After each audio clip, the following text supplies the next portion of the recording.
ডাঙৰীয়ানীৰ গৌৰৱ গগৈক কেৱল মাত্ৰ কংগ্ৰেছ সভাপতি হিচাপে ৰক্ষণাবেক্ষণ দিয়াৰ বাবেহে এই ধৰণৰ এটা বক্তব্য প্ৰদান কৰিছে।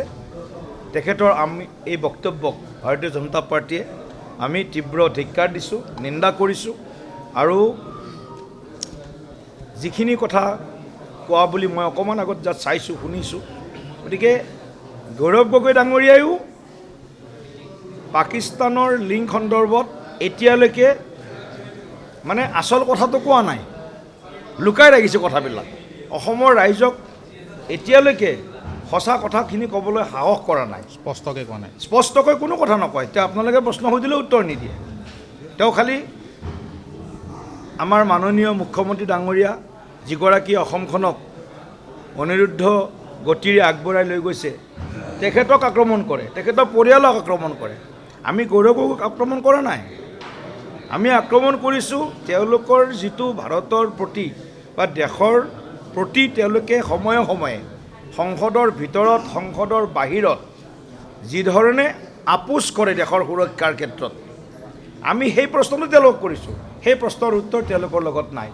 কংগ্ৰেছৰ যিটো চাৰ্জশ্বীট, এই চাৰ্জশ্বীটত বিজেপি বা আমাৰ চৰকাৰৰ বিৰুদ্ধে যি অভিযোগ আনিছে, সেই অভিযোগৰ কোনো মূল্য নাই, অৰ্থহীন চাৰ্জশ্বীট এইখন।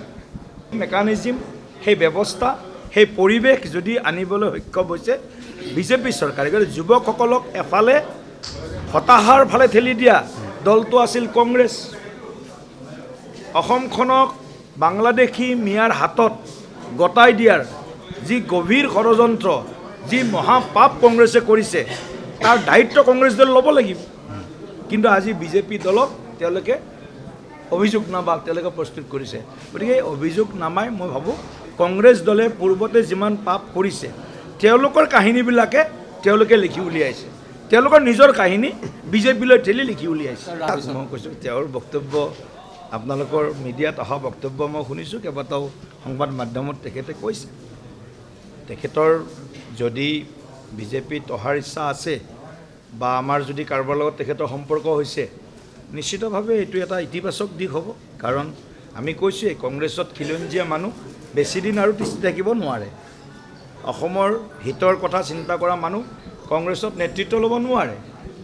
দেখাত হয়তো কাৰোবাক হাতী দাঁতৰ নিচিনা দুটা দাঁত দেখাই দিব, কিন্তু আচল খোৱা দাঁতটো হ'ব মিয়া, আচল খোৱা দাঁতটো হ'ব অসমক নিক্ষেপ কৰিব খোজা, খিলঞ্জীয়া মানুহৰ সামাজিক, অৰ্থনৈতিক, ৰাজনৈতিক অধিকাৰ কাঢ়ি ল'ব খোজা সেই মিয়াসকলক যিসকলে সুৰক্ষা সংৰক্ষণ দিব, সেই নেতৃত্বই কংগ্ৰেছক কণ্ট্ৰল কৰিছে।